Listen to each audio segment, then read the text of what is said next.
পর কয়েকদিন শুনানি হয়েছে। শুনানির পরে ইংরেজ বিচারপতি বলতেছে এটা তো এলমি মাসলা, এটা তো উকিলরা সমাধান করতে পারবে না, আলেম দরকার। তো কাদিয়ানীদেরকে বলছে তোমাদের আলেম আনো। দেওবন্দ মাদ্রাসায় চিঠি দিছে আপনারা ফতোয়া নবুয়তের পক্ষের আলেম পড়েন। দুই পক্ষের আলেম ওলামা জন্মে। দেওবন্দের তখন বড় মুফতি ছিলেন মুফতি কিফায়েতুল্লাহ, একটু ভলিউম একটু কমাই দেবেন। তো মুফতি কিফায়েতুল্লাহ সাহেব রহমাতুল্লাহ আলাইহি সহ বড় বড় মুফতিরা প্রস্তুতি দিচ্ছে। আপনাদের মনে থাকবে বাংলাদেশে এক মাসলার ব্যাপারে সুপ্রিম কোর্টে মুফতি দেলোয়ার সাহেব, মুফতি মিজান সাহেব তাদেরকে ডাকছে, ঠিক ওইভাবে বড় বড় আলেমদেরকে। তো বড় বড় আলেমরা প্রস্তুতি দিছে, তোমরা যাবে লাহোরের গোয়ালিয়া আদালতে মামলা, পাকিস্তানের লাহোরের গোয়ালিয়া আদালতে মামলা। তো মামলার ওখানে তোমরা যাবে। যাওয়ার আগে সবাই বললো কি হুজুরের কাছ থেকে দোয়া নিয়ে যায়। বলছিলাম ইত্র আনাস খুদ বুবুয়াত না আত্তার বুবুয়াত।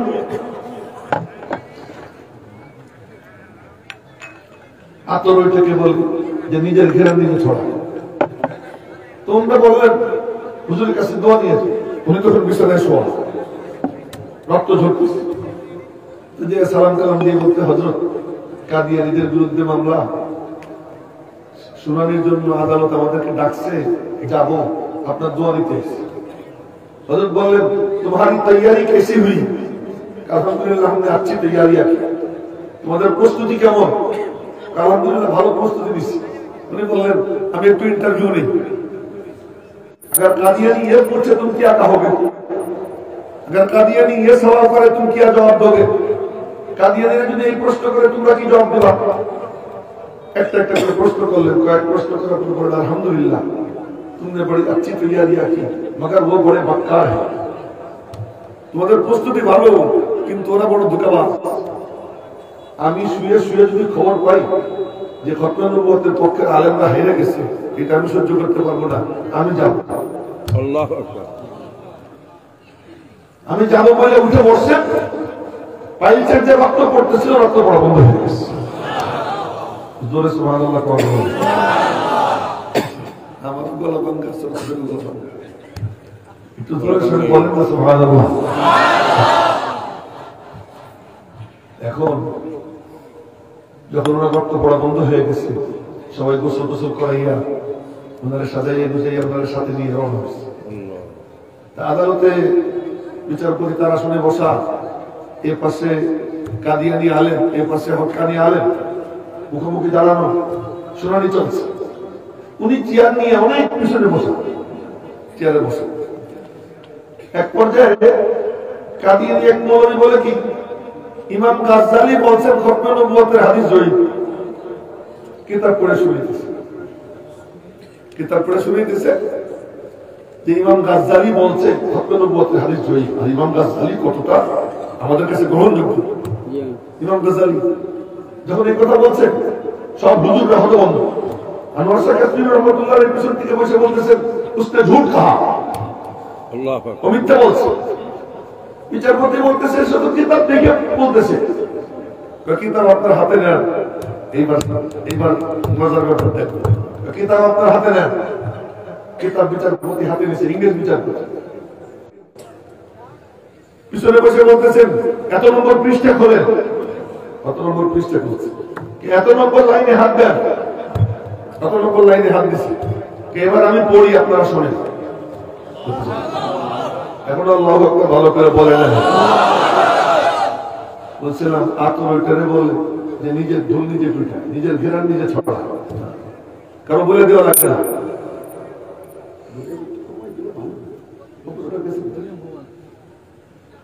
এবার উনি বলতেছেন আমি পড়ি, আপনি শোনেন। উনি পড়াশোনা করছেন। এখন দেখা গেল ইমাম গাজ্জালী বলছেন খতনা নবুয়তের হাদিসকে যারা জয়ীফ বলছে তারা জয়ীফ। আল্লাহু আকবার, সুবহানাল্লাহ কয় না ভালো করে। লাইকা বাই ফাজিনি বিমিসলিহিম, উলাইকা বাই ফাজিনি বিমিসলিহিম ইযা জামাআতনা ইয়া জারীরুল মাজামিউ। আলেম হয়ে এমন হইতে হয়, ঢোল পিটাই কিছু মনে করেন না। তবলা আছে না, তবলা তবলা বাড়ি দিলে আওয়াজ হয়, ভিতর ভরা না। এই শোনার স্যার মোবাইল দিব না,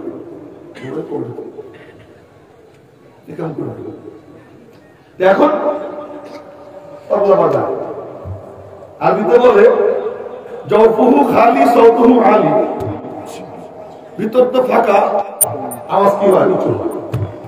আমাদের এক একজনের নামে যে ঢোল পিটে, বাপরে ভাব, আন্তর্জাতিক খ্যাতি সম্পন্ন অমুক্ত কিন্তু ভিতর কিন্তু খান সুর চমৎকার, নূর নেই, হুঙ্কার চমৎকার, পাওয়ার নেই।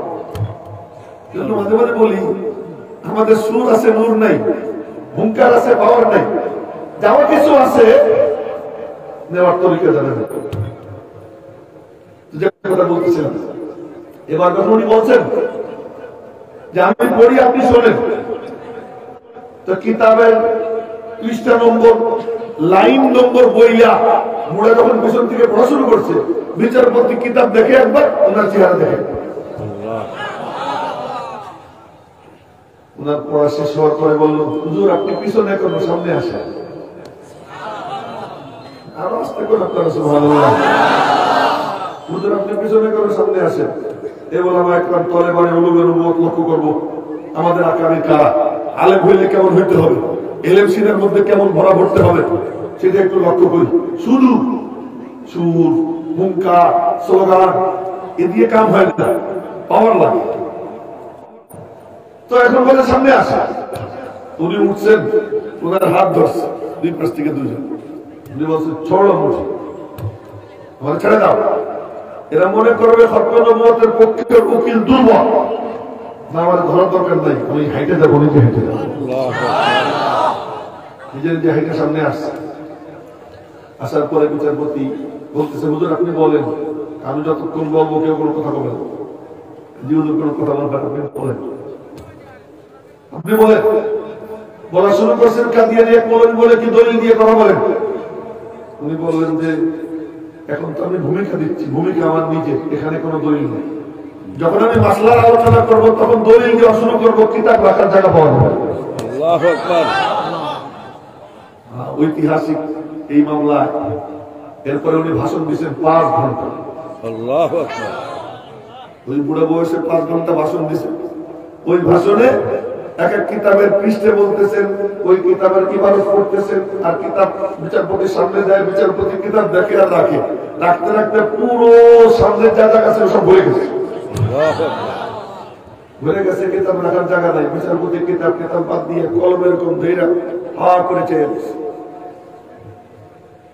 ওনার তাকরির শেষ।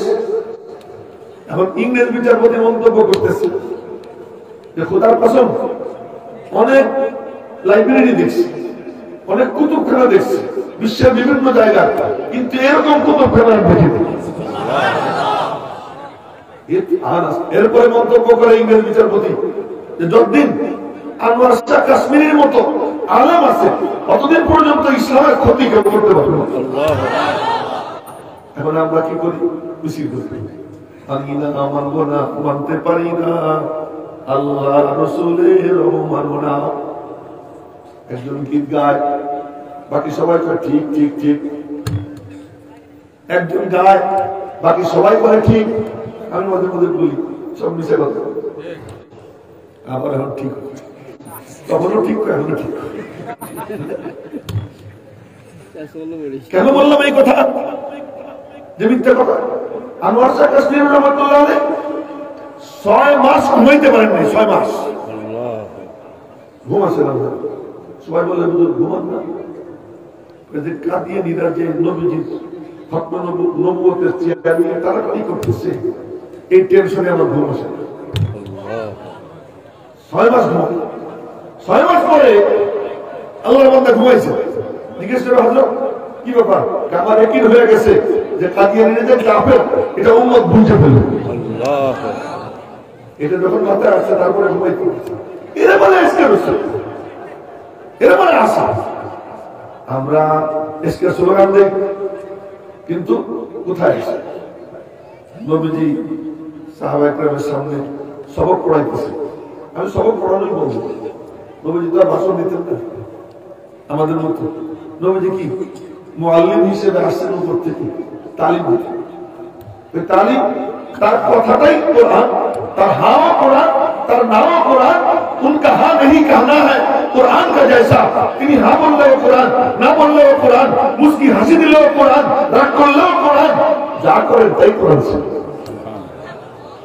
তো তিনি কথা বলতেছেন, এক পর্যায়ে বললেন যে অমুক মুশরিক, নাম ধরে বললেন অমুক মুশরিক আমার খুব জ্বালাতন করে, কবিতা আবৃত্তি করে করে আমাকে ব্যঙ্গ বিদ্রুপ করে, তোমাদের মধ্যে কে আছো তাকে একটু সাইজ করবো। এক যুবক সাহাবী দাঁড়িয়ে বলে আমি। ইমাম বুখারী বাব কায়েম করেছেন বাবু সালাতি তালিবি ওয়া মাখলুক, এটাকে কেন্দ্র করে ইমাম বুখারী অধ্যায় রচনা করেছেন বাবু সালাতি তালিবি ওয়া মাখলুক। তো বলে ইয়া রাসূলুল্লাহ আমাকে অনুমতি দিন। আমি কেন কথাগুলো বলতেছি কেন দেন না, বর্তমানে কাদিয়ানি শব্দ উচ্চারণ করে কোন বিবৃতি দিলে কোন পত্রিকায় ছাপে না, কোন মিডিয়া ছাপে না। কাদিয়ানিরা বিজ্ঞাপন দিলে ঠিকই ছাপে, কিন্তু কাদিয়ানি নাম নিয়া আর যদি আওয়ামী লীগের কেউ বলে আমি আওয়ামী লীগ করি কিন্তু বঙ্গবন্ধুরে পারি না, বঙ্গবন্ধু জাতির জনক আমি বলবো না, এক সেকেন্ড আওয়ামী লীগে থাকতে পারবে না, বলে লাঠি দিয়ে বের করে দেবে। কেউ যদি বলে আমি বিএনপি করি কিন্তু শহীদ জিয়া স্বাধীনতার ঘোষক এটা আমি মানি না, বিএনপি লাঠি দিয়ে বের করে দেবে। আর আমি মুসলিম, আমি নবীজিরে মানি না, এই কথা বলার পরেও মুসলিম পরিচয় দিয়া বুক ফুলাইয়া ঘুরবে। আমি বক্তা, আমার বক্তৃতা চলে, আমি মুহাদ্দিস, আমার মুহাদ্দিসগিরি চলে, আমি শাইখুল হাদিস, আমার শাইখুল হাদিসগিরি চলে, আমি শিল্পপতি ব্যবসায়ী, আমার সরকার চলে। এক একজন আশিকে রাসূল তার সব কর্মকাণ্ড চলতেছে, কিন্তু নবীজিকে নবী মানে না, সে বুক ফুলাইয়া নিজেকে মুসলমান বলে ঘুরে বেড়াচ্ছে। আর আমরা বলি কি মানি না, মানবো না, মানতে পারি না, আল্লাহ রসুলের অবমাননা। এর থেকে বড় অপমাননা কি হবে? সমস্ত মুসলমানদের ধর্মীয় অনুভূতিতে আঘাত দিয়া, বুক ফুলে দিয়া কাফেরের বাচ্চা, এর থেকে ওর থেকে খ্রিস্টানও ভালো, ওর থেকে ইহুদিও ভালো, ওর থেকে হিন্দুও ভালো, কিন্তু সে মুসলিম শব্দ ব্যবহার করে বাংলার জমিনে 90% উপরে মুসলমান, সেখানে সে কি করতেছে? মুসলমানদের ধর্মীয় অনুভূতিতে অনবরত আঘাত করে দিচ্ছে। অথচ আমাদের প্রধানমন্ত্রী মুসলমান, আমাদের প্রেসিডেন্ট মুসলমান, বিরোধী দলীয় নেতা মুসলমান, এমপিদের ম্যাক্সিমাম 2-4 জন ছাড়া সব মুসলমান, মন্ত্রীদের 2-4 জন ছাড়া ম্যাক্সিমাম মুসলমান। সেই মুসলিম দেশে আমার নবীজির উপরে এত নির্যাতিত, খতনবুয়তের চেয়ার নিয়ে এমন ভাবে টানাটানি। আমরা বলি কি কাদিয়ানীদেরকে অমুসলিম ঘোষণা করতে হবে। কার কাছে বলি? বলতেছি কার কাছে? একবার চিন্তা করি না যে এর কাছে বললে লাভটা কি? এর জন্য যা করণীয় সেটা করতে হবে। আমি সব কথা বলতে পারবো না, সব কথা বলতে পারবো না। তার কারণ কি করবো? আবু হুরায়রা রাদিয়াল্লাহু তাআলা আনহু বলেছেন, উলামা ইকরাম জানেন, ইন্না ইন্দি বিআইনি, আমার কাছে 2 পাত্র আছে। আবু হুরায়রা বলেন যে নবীজির কাছ থেকে আমি যা পাইছি পাত্র 2টা, এক পাত্রের মুখ খুলছি, আর এক পাত্রের মুখ খুলি নেই। যদি খুলি লাকুতিয়াল বুনুম, তাহলে আমার গলা কেটে ফেলবে। এটা যদি আবু হুরায়রা করতে পারে, আমি যে আমার জানা আছে, কিছু কথা জানা আছে, যা বলতে গেলে এখানে ওই সাদা কুত্তার বাচ্চাদের এজেন্ট প্রতি ঘরে ঘরে আছে, ওই কুত্তাদের এজেন্ট সবখানে লেগে গেছে। আমার দাদা, পরদাদা উস্তাদ শাইখুল মাহমুদ হাসান দেওবন্দি রহমতুল্লাহ আলাইহি, তিনি একটা রুমাল পড়াইছেন। রুমাল, সাদা রুমাল, টিস্যু পেপার দেখাইয়া বলতেছি সাদা রুমাল দিচ্ছেন এক হাজি সাহেবের কাছে, এটা নিয়ে যাও মক্কা শরীফের অমুকের কাছে দিও। কথাগুলো কেন বলতেছি? মাদ্রাসা কোন কামের জন্য? মাদ্রাসা দ্বীনে ইসলামের হেফাজতের দুর্গ, মুসলমানদের দ্বীন ও ঈমানের হেফাজতের দুর্গ। যেখান থেকে আক্রমণ হবে, যে যেভাবে আক্রমণ করবে, কাসেম নানুতুমী রহমাতুল্লাহ আলাইহি বলেন, বাহার রঙ্গে কে খাহি তু জামানি বুশ মান আন্দাজে কদরা মিশরাসম, তুই যে রঙের জামাই পরিস না কেন, তোর চলার ধরন দেখে বুঝি যে তুই কোন কুত্তা তুই কোন করবি। কাসেম নানুতুমী রহমাতুল্লাহ আলাইহি বলেন, বাহার রঙ্গে কে খাহি তু জামানি বুশ মান আন্দাজে কদরা মিশরাসম। বাতিল চিনা, বাতিলকে চিহ্নিত করা এবং বাতিলকে দমন করা, প্রতিহত করা যৌক্তিক ভাবে এটা মাদ্রাসাগুলোর দায়িত্ব। এখানে এই কথা বলবো না তো কোথায় বলবো? হযরত শাইখ মাহমুদ হাসান দেওবন্দি রহমাতুল্লাহ আলাইহি একটা রুমাল দিয়েছে। ওই রুমাল হাদিস আপনি দিয়েছেন, এটা নিয়ে মক্কা শরীফে অমুকের কাছে নিয়ে, তো সে রুমাল নিয়ে রেখে দিয়েছে। ওরা জানতে পারছে পুরো একটা রুমাল দিছে, মনে মনে করে বুড়ো রুমাল তো খামাখা হবে না, নিশ্চয়ই কিছু না কিছু আছে। পুরো জাহাজ তল্লাশি চালাইয়া রুমাল বের করছে। রুমাল বের করে যখন ওই রুমালের পানিতে ভিজেছে, এখন দেখে রুমালের উপর থেকে নিচ পর্যন্ত আন্দোলনের রূপরেখা দেখা। এটার নামই রেশমি রুমাল আন্দোলন, নাম রেশমি রুমাল। তো ওদের গোয়েন্দা যে এখানে নাই, আমি এটা বিশ্বাস করি, এখানে হয়তো রাস্তার মোড়ে দাঁড়াই বসছে। আমি একদিন স্বপ্নে দেখি আপাদ মস্তক কাপড়ে ঢাকা, মাথা থেকে পা পর্যন্ত নিশ্চিদ্র কাপড় পরা মূর্তি দাঁড়াই রয়েছে। সৈয়দ মাহমুদ মাদানী নামাজ বরকাতুহু উনিও আছেন ওখানে। তো তাকাই দেখতেছি, পরে সব মনে নেই স্বপ্নে, পরে ওই মূর্তি ওই যখন নাকি কাপড় চোপড় খোলা হলো, এখন দেখা গেল সে গোয়েন্দা। এরকম গোয়েন্দা আমাদের ভিতরে ভিতরে আছে, কোথায় কোথায় লাগিয়ে রাখছে। এক মাদ্রাসা 25 জন গোয়েন্দা ভর্তি হয়েছে, আমি তথ্য জানি। এক মাদ্রাসা, ঢাকার এক মাদ্রাসা 25 জন গোয়েন্দা ভর্তি হয়েছে। সুতরাং এই জন্য বললাম, কথা তো অনেক, পাত্র একটা মুখ খুলছি আর খোলা তো মুশকিল। জন্য কিছু কিছু কথা ইঙ্গিতে ইঙ্গিতে বলবো, বুঝে নিতে। তো বলতেছিলাম, এবার ওই সাহাবী বলছি, ইয়া রাসূলুল্লাহ আমার একটু অনুমতি দেন, আমি একটু অভিনয় করি, কুশলী হওয়া, কৌশল অবলম্বন করা। আল হরব খুদা, যুদ্ধ, এখানে কিছু ধোঁকাবাজি, এখানে কিছু। আচ্ছা, আমি যাই। এবার শত্রু ধরার জন্য সে দৌড় দিচ্ছে, খবর পাইছি সে কোথায়, আগে বের হয়ে গেছে।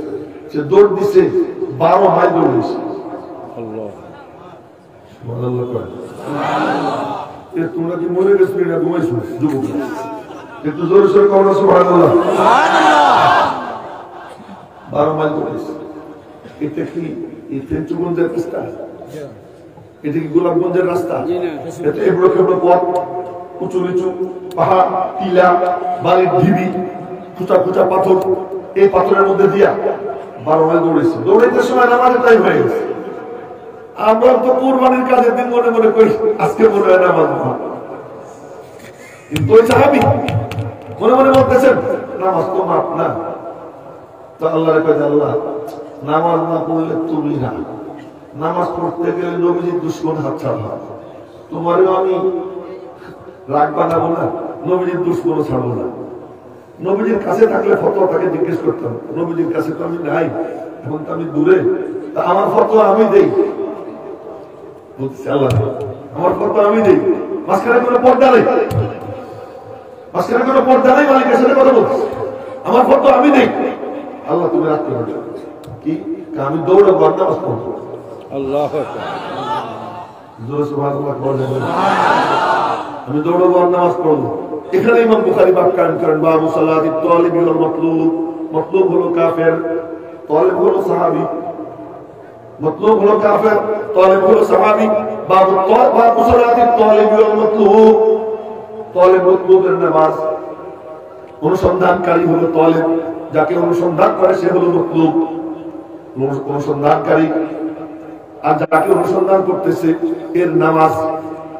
এবার নামাজ পড়েন, কেমনে নামাজ পড়েন? চোখ হলো ওর দিকে। যুদ্ধের ময়দানে যদি কেউ নেমে যায়, ওই যুদ্ধের ময়দানে হাঁটাহাঁটি আল্লাহ কইটাও নামাজ। অস্ত্র ধরে শত্রুর দিকে তাক করে দাঁড়াই থাকে, ওইটাও নামাজ। শত্রুরে গুলি করা ওইটাও নামাজ। গুলি তোমার শরীরে লেগে যায়, এটাও নামাজ। এজন্য আল্লাহ পাক বলেন ওয়াইদা কুনতা ফীহিম ফাআকামতা লাহুমুস সালাহ ফালতাকুম তায়িফাতুন মিনহুম মা'ak ওয়ালিয়াখুযু আসলিহাতাহুম ফাইদা সাজাদু ফালিয়াকুনু মিন ওয়ারাইকুম ওয়ালতা'তি তায়িফাতুন উখরা লাম ইউসাল্লু ফালিয়ুসাল্লু মা'ak ওয়ালিয়াখুযু হিযরাহুম ওয়া আসলিহাতাহুম قد الذين كفروا لو تغفلون عن أسلحتكم وأمتعتكم فيميلون عليكم ميلة واحدة। طب آية صلاة الخوف এর তরজমা আমি করবো না, শুধু আয়াত শুনে এলাম বরকতের জন্য যে নবীজিকে আল্লাহ বলতেছেন দোস্ত যুদ্ধ যখন চলে ঘুমসান লড়াই চলতেছে, তুমি ওই সময় জামাতে নামাজ আদায় করবা, ইমাম তুমি হবা, 100 জন তোমার পিছনে দাঁড়াবে আর 100 জন অস্ত্র নিয়ে ওখানে দাঁড়াইতে থাকবে। অর্ধেক নামাজ পড়া এরা যাবে শত্রুর মুখে, ওরা এসে পড়বে বাকি অর্ধেক, ওদেরটা শেষ করে ওরা চলে যাবে, ওরা এসে বাকিটা শেষ করবে। মাঝখানে যে টাটা শত্রুর সঙ্গে মারামারি যদি কোনো চিল্লিও করা লাগে কোনো সমস্যা নেই, পুরোটা নামাজ হয়ে যাবে, পুরোটা নামাজ। উনি বলতেছেন আমি নামাজ পড়ি, চোখ হলো শত্রুর দিকে, আল্লাহু আকবার, হাতটা বাঁধে না, আল্লাহু আকবার, দোয়া কালাম করে তেরাত পড়ে। আরে তার একটা চিন্তা যদি আমাদের মিলে যায় তো আমার মনে হয় এখানে আমরা যা আছি এই কয়েক হাজার মানুষের জন্য নাজাতের জন্য যথেষ্ট হয়ে যাবে। দৌড় দিয়েছেন 12 মাইল দৌড়িয়া, এরপরে তার ধরছে। একটা কথা বলে দিই, যত বড় বড় বুদ্ধিজীবী বলে এই ইসলামের দুশ্মন শয়তানের দোসর মনে হয় খুব বুদ্ধিমান, আসলে কিন্তু মাথা বড় গম, ওগুলোর মাথা কিন্তু সঠিক বুদ্ধি নেই। কোরআনে কারিমের এলেম যাদের ছিঁড়ে নাই, সঠিক বুদ্ধি তাদের থাকেও না। অন্য জায়গা তো ঠিক করে, এখানে কেউ ঠিক করতে পারলো না, এটা ঠিক করার জায়গা, ঠিক করার। তার দলিল কি? আল্লাহ। তার দলিল হলো আমাকে সিন্নি পার্টির চেয়ারম্যানের সাথে ওরা পায় না, তো অলিপুরের মুখোমুখি হলে কি হবে? আমি সবাই নাম নিতেছি, সিন্নি পার্টির চেয়ারম্যান তার সাথেই পারে না। তো যদি আমাদের অলিপুর হিসাবে মুখোমুখি হয় তাহলে তোর পায়জামাই খুলে দেবে। এই জন্য বলতেছিলাম ওদের মাথার মধ্যে কবর, কেন কবর থাকবে না কেন? শয়তানের মাথারই নাক দিই, শয়তানের বুদ্ধি হলো চতুর্মুখী, অথচ মুখ হলো কয়টা, দিক হলো 6টা। দিক কয়টা? কথা কয়টা? দিক কয়টা? 6টা। সামনে পিছনে ডাইনে বামে উপরে নিচে। আর শয়তান কয় কি? হামলা চালাবো চতুর্মুখী, 2 মুখের এলে মিলে। সুম্মা লাআতিয়ান্নাহুম মিন বাইনি আইদিহিম ওয়া মিন খালফিহিম ওয়া আন আইমানিহিম ওয়া আন শামাইলিহিম। সামনের থেকে হামলা চালাবো, পেছন থেকে চালাবো, ডাইনের থেকে চালাবো, বাইরের থেকে চালাবো। উপরের দিক গেল কোথায়? এই জন্য আযানের মধ্যে তাকবীর 6টা, আল্লাহু আকবার, আল্লাহু আকবার, আল্লাহু আকবার, আল্লাহু আকবার। শেষ করার আগে আবার বলবেন আল্লাহু আকবার, আল্লাহু আকবার। তার মানে ডাইনে আল্লাহ, বাইরে আল্লাহ, সামনে আল্লাহ, পেছনে আল্লাহ, উপরে আল্লাহ, নিচেও আল্লাহ। দিক 6টা, 4 দিক থেকে হামলা চালাবো। উপরের দিক ভুলে যায়, নিচের দিক ভুলে যায়। উপরের দিকের এলেম নাই, নিচের দিকের এলেম নাই। রব্বে করিমের পক্ষ থেকে বলা হয় শয়তান আলে খাতো, ওর 4 দিকের এলেম আছে, 2 দিকের এলেম নাই। মুমিনের কোনো টেনশন নেই, বিপদে যখন পড়ে যাবে হামলা হবে চতুর্মুখী, উপরের দিকে খোলা, নিচের দিকেও খোলা। 2 হাত উঠে গিয়ে উপরের দিকে মালিককে ডাক দিবে, মালিক তার কুদরত দিয়ে, তার নুসরত দিয়ে ওই বান্দা বান্দিকে কোলে করে ওদের খপ্পর থেকে নাজাত দিয়ে দিবে। আবার যদি সিজদায় পড়ে যায় নিচের দিক, উপরের দিকে খোলা, নিচের দিকে কি? শয়তানের মধ্যে যখন চতুর্মুখী, শয়তানের চেহারা যেমন ডক্টর কামালদা, শাহরিয়ার কবিরা, ওদের বুদ্ধি কেমনে ষষ্ঠমুখী হবে? ওদের বুদ্ধি কয় মুখী। আহারে কাদিয়ানির পক্ষে উকিল ডক্টর কামাল বাংলাদেশে থাকে, তার জামাই ইহুদি, তারেও কি বানায়? উকিল বানায়। বাংলাদেশে বুক ফুলাইয়া ঘুরে, এত বড় স্পর্ধা কেন? আমরা মরা, মনে কিছু নিয়ে আমরা মরা। আমরা যদি জানা থাকতাম ওই কুত্তার দল একটাও বাংলা জমিনে হাঁটা সহজ হবে। আমরা যদি তাজা হই আমরাই মরা। তো ওই সাহাবি গিয়ে তারা ধরছে, কিরে ভাই কেমন আছো? অভিনয় করবে বলছে, কিরে ভাই কেমন আছো? আসি ভালো, কিন্তু মোহাম্মদের জ্বালায় আর বাঁচলাম না। সাহাবি বলে কি আমিও বড় বিপদে আছি, তার কারণে নবীজির কথা বলতেছি। সাহাবি তার কারণে আমিও খুব বিপদ। মনে মনে করে কি আজ দুনিয়া সিংহুল মুমিন, দুনিয়া মুমিনের বন্দিখানা, ওয়াজান্নাতুল কাফির, কাফিরের জন্য বহিষ্ঠখানা। তো নবীজির কারণে দুনিয়াটা আমার বন্দিখানা হয়ে গেছে। আমি তো খুব বিপদে আছি। মনে মনে করে মালিক অভিনয় করতেছি, আমি তুমি মাফ করতে, আমিও খুব বিপদে আছি। এত বিধি নিষেধের বেড়া যায় আটকা, আগে তো এমন বিধি নিষেধ ছিল না। তো কয় যে ওই এখন ওই মাথা মাথা মনে মনে করে কি যাক একজন সাথী পাইলাম, এখন মনে মনে করে কি একজন সাথী পাইলাম, আসো আমরা দুজন মিলে কি করা যায় দেখি। তো গল্প সল্প করতে করতে খাতির হয়ে গেছে। খাতির যখন হয়ে গেছে তো ওর তরবারিটা ধইরা সাহাবী দেখতেছেন, তরবারিটা বাড়ির চমৎকার, কোথা থেকে কিনছো, কোন জায়গা থেকে বানাইছো? ওই তরবারি দিয়ে কত জনের ভালো দেখি, দেখতে দেখতে দেখতে দেখতে হঠাৎ করে এক করতেছে, বেশি করা সুবহানাল্লাহ কয় না, আরো জোরে সুবহানাল্লাহ, আল্লাহু আকবার। এক কপ দিয়া কল্লা ফেলাইছে, কল্লা ফেলাই দিয়ে কল্লা করে তরবারির উপরে দিচ্ছে, নিয়ে আবার দৌড়িয়ে যায়। ওর কল্লা তরবারির উপরে উঠাইয়া আবার 12 মাইল দৌড়াইয়া নবীজির কাছে আইসা নবীজির কদম মুবারকের কাছে ওই কল্লাটা রাখে, সালাম দিয়ে ঢোকে, কল্লা নবীজির কদম মুবারকের কাছে রাখে। নবীজি ওই দিকে তাকাইয়া মুস্কি হাসি দিছেন। এবার সাহাবী নবীজির দিকে চাইয়া দেখে নবীজির চেহারা খুশিতে উজ্জ্বল হয়ে গেছে। নবীজি বললেন, বেটা কি পুরস্কার চাওয়া চাও? সাহাবী বলছে, কি পুরস্কার? কি পুরস্কার দরকার? ওই যে আপনার মুস্কি হাসি পেয়েছি, আপনার মুস্কি হাসি পেয়েছি, আর কি পুরস্কার? না বেটা চা, কি চা? এমন মাঝে মাঝে হুজুরদেরকে বলতেছি, মাঝে মাঝে এমন পুরস্কার দেওয়া শুনুন। কোন একটা ভালো পারফরমেন্স দেখাইছে, কোন একটা ছাত্র, কোন একজন তরুণ আলেম, তার একটা পুরস্কার দেওয়া, এটা শুনুন। এক সাহাবী নবীজির ওযু করেছে, ওযু করেছে তো ওযুর খেদমতটা বড় চমৎকার, খুশি হয়ে গেছেন নবী। এই বেটা কি চাবি চা? ইয়া রাসূলুল্লাহ দিবেন? হ্যাঁ বল তো কি চাবি? কইলে একটাই চাই। কি চা? আসআলুকা মুরাফাকাতাকা ফিল জান্নাহ। সুযোগ পেয়ে গেছে। আসআলুকা মুরাফাকাতাকা ফিল জান্নাহ, জান্নাতে আপনার পাশাপাশি থাকতে চাই। নবীজি বললেন, ফাআইনি আলাইহি বিকাসরাতিস সুজুদ। ওই সাহাবী তালিম দিচ্ছেন, কোন বুজুর্গ যদি বলে কি পুরস্কার চাওয়া চাও, তখন আমার মনে করেন না থাক দরকার নেই, বেটা কি চাওয়া চাও? দিবেন? হ্যাঁ। তো নবীজির হাতে ছিল খেজুরের লাঠি, খেজুরের ডাল, ওই ডাল কামড়ে দিয়ে দেবে। ওই ডাল দিয়ে কি করবে? ডাল দিয়ে কি করবে? কিয়ামতের কত কোটি কোটি মানুষ ভিড়ের মধ্যে আমার চিনবে, যদি না চেনে এই ডালটা নিয়ে রাখি, এটারে সরাই চলেই আতর টাতর দিয়া এটারে যত্ন করে রাখবো। ইন্তেকালের আগে আপন জনদেরকে বলবো যে ডালটা আমার কাপড়ের মধ্যে দিয়ে দিচ্ছি, এটা নিয়ে হাসরের ময়দানে উঠবো, হাসরের ময়দানে উঠবো। আপনি যদি না চেনেন বলবো আমি ওই সেটা আল্লাহ বলার মাকসাদ এগুলো আসে কেন?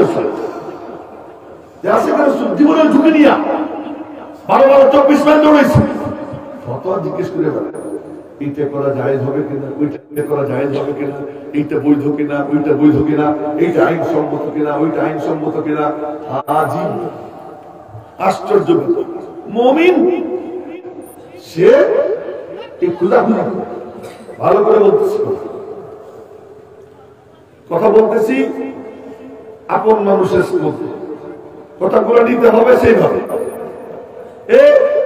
তুমি যদি সত্যি সত্যি আশিক রাসূল হও, দেখো তো ওই সাহাবী অন্ত সাহাবী আবু দাউদ সাহেবের হাদিস উলামায়ে কেরাম অন্ত সাহাবী বিবি খুব সুন্দরী, মাঝে মাঝে কারো কারো এমন কপাল হয় পুরার দিন দুনিয়ার কালা, বউ পাইছে এমন সুন্দরী।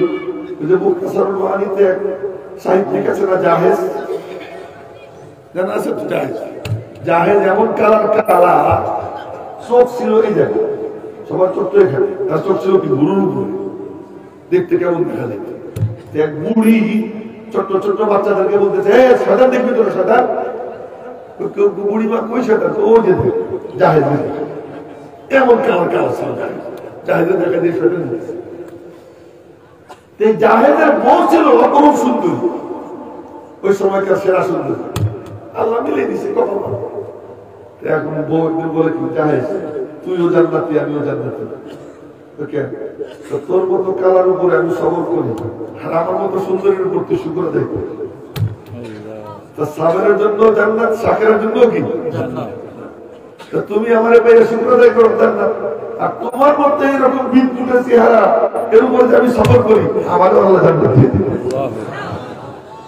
মাঝে মাঝে কালারাও ভালো ভালো বউ পায়। ওই সাহাবী অন্ধ, কিন্তু বউ বড় চমৎকার, অপরূপ সুন্দরী। এরকম কিন্তু কিছু কিছু মেয়ে থাকে। পাকিস্তানে একটা মেয়ে পা কাটা, 2 পা কাটা, তারে বিয়ে করছে, সিঁড়ি ফরহাদে ফেল করে দিয়েছে। লাইলা মজনুরেও মনে হয় এটা তো রূপ কথা। সিঁড়ি ফরহাদের সমস্ত প্রেমের কাহিনী বিরাট হয়ে গেছে তোর প্রেমের সঙ্গে। তুই সুন্দরী, সে এই অন্ধ, তার সাথে ঘর সংসার করে ফুটফুটে সুন্দর 2টা বাচ্চা হচ্ছে ছেলে। এখন মানুষে কয় কি যে এই অন্ধ, তোর সোনালি কপাল, বউ রাজরানী, পোলাও 2টা রাস্তা। সে বাচ্চাদেরকে আদর করে ওরে হাতাই হাতাই দেখে, সত্য অন্ধ হাতাই হাতাই দেখে। এর মধ্যে নবীজি মদিনা শরীফ আসছে, দাওয়াত পাইছে। মুসাব রাদিয়াল্লাহু তাআলা উনি আগে আসছেন, উনি এসে যখন দাওয়াত শুরু করছেন, সে মুসলমান হয়ে গেছে। মুসলমান যখন হয়ে গেছে, আর কলবের মধ্যে নবীজির মহব্বতে ভরে গেছে। এখন বউ কপাল গোড়া, তার আর কোনো কাম নাই, খালি নবীজির নিয়ে আদে বাদে করে। ওই সাহাবী করছে, দেখ করে আমি খুব আদর করি, আমি তোরা খুব ভালোবাসি, সবকিছু আমি সহ্য করতে পারি, নবীজির সমালোচনা সহ্য করতে পারি, এটা করিস।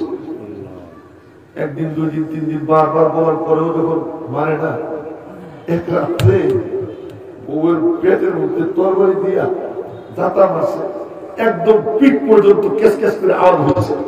বউরে বিছানায় খুন করছে, খুন করছে, রক্তে ভেসে গেছে।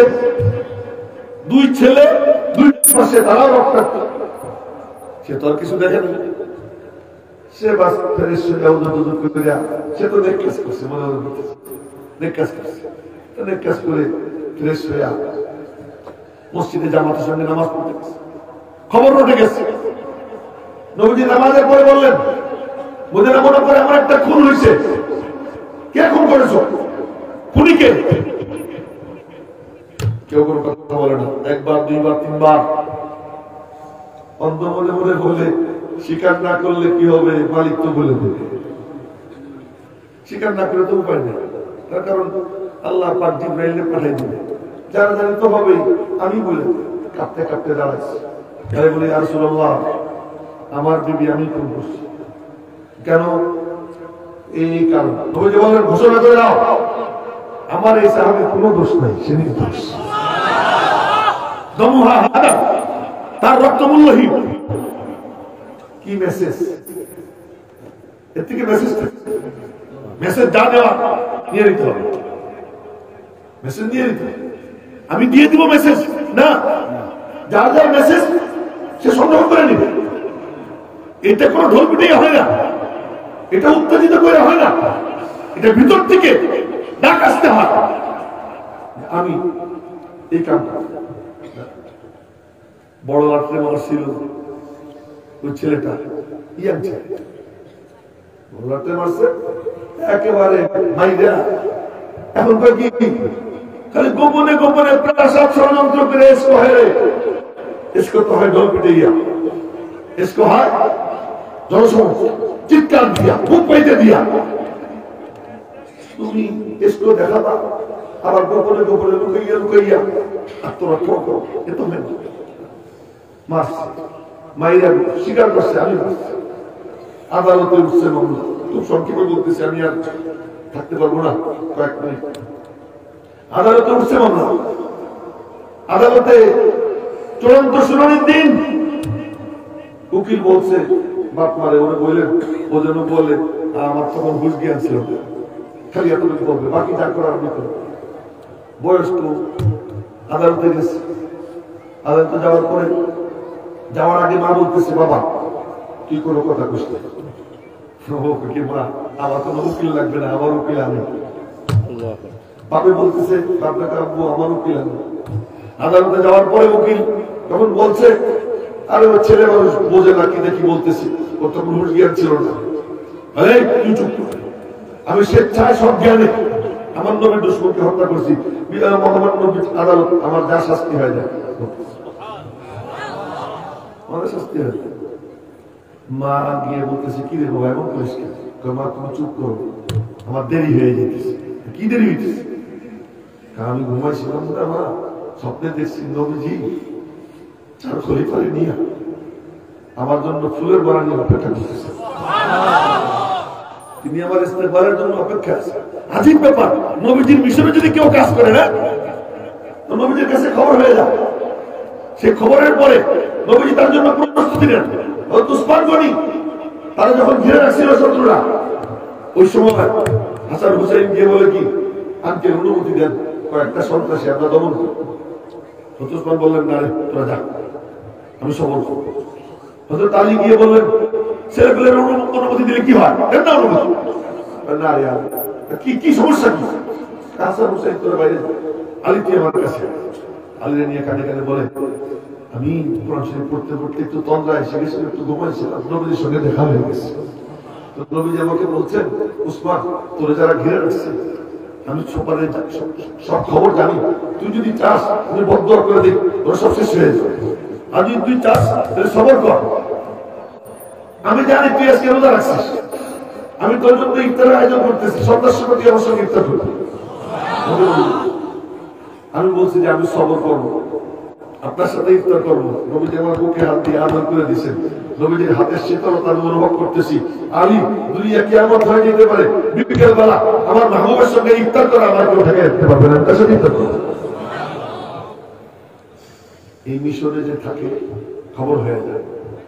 তো আজ দরকার হলো আসে, স্লোগান দিয়ে কাম হয় না, কাজ দিয়ে কাজ হয়, কর্মসূচি দিয়ে কাজ হয়। স্লোগান দিয়ে কি হয়, সাবধান হয়ে যাও আমি কিন্তু আসতেছি। আসামে যদি ধরতে না চায়, এই শেষ কথা বলতেছি, আসামে যদি ধরতে না চায় পুলিশ, আগের থেকে সোর্সের মাধ্যমে খবর দিয়ে দেয় আমরা ধরতে আইতেছি, ধরতে আইতেছি বলে ধরে দেবে, সে তার মতো সেরে দেয়। আমরা যখন মিছিল করি, এই করবো সেই করবো, ওরা আমাদের বাঁচার রাস্তা করে দেয়। যদি কেউ যে করে সে বলে না, যে বলে সে করে না, যে হুঙ্কার দেয় সে কিছু করতে পারে না, যে কাজ করে সে হুঙ্কার দেয় না, কাজটা ঠিকই করে দেয়। এইটাও ঠিক, আগেরটাও ঠিক, সবই ঠিক। আজ আমি জিজ্ঞেস করতে চাই, সত্যিকার এসকে রসুল নিয়া কে কে যখন যেটা করার দরকার করবো ইনশাআল্লাহ, ইনশাআল্লাহ। আল্লাহ তৌফিক দান করুন বলে আমি। মাদ্রাসা হলো এর মার্কাজ, এই দ্বীন ও ঈমানের হেফাজতের মার্কাজ। এই মাদ্রাসা আছে বলে আজ দ্বীন টিকে আছে। আজকে মসজিদে হক্কানি ইমাম পাওয়া যায়, আজকে এই ওয়াজের ময়দানে হক্কানি বক্তা পাওয়া যায়, আজকে খানকাগুলোতে হক্কানি পীর পাওয়া যায়। আজকে যা কিছু হক্কানিয়াতের রাস্তায় আছে, সব কিছুর মূল কেন্দ্র মাদ্রাসা। তাবলীগ জামাতও যদি মাদ্রাসার সাথে জুড়ে থাকে, মাদ্রাসা থেকে সম্পর্ক ছিন্ন করলে সেটাও কি হয়ে যায়, বাকি হয়ে যায়। মাদ্রাসা বর্তমান জামানা, আগামীতে কি হবে জানি না, আল্লাহ জানে, কিন্তু বর্তমানে হক্কানিয়াতের মাপকাঠি দারুল দেওবন্দের নেশাবের মাদ্রাসা। এর সাথে যাদের সম্পর্ক তারা হকের উপরে আছে, এর থেকে সম্পর্ক যারা ছিন্ন করে তারা গুমরাহির মধ্যে করে। আল্লাহ পাক আমাদেরকে সহি দ্বীন বুঝবার তৌফিক দান করেন, হক্কানি আলেম আমাদের সঙ্গে জুড়ে থাকবার তৌফিক দান করেন। এই ফিতনার জামানায় মাদ্রাসাগুলো খাদেম হবার আল্লাহ পাক আমাদেরকে তৌফিক দান করেন। এগুলো বলো কিছু কথা বললাম, আলহামদুলিল্লাহ। খুবই দুর্বলতা নিয়ে ভুল ত্রুটি আমার পক্ষ থেকে, শয়তানের পক্ষ থেকে।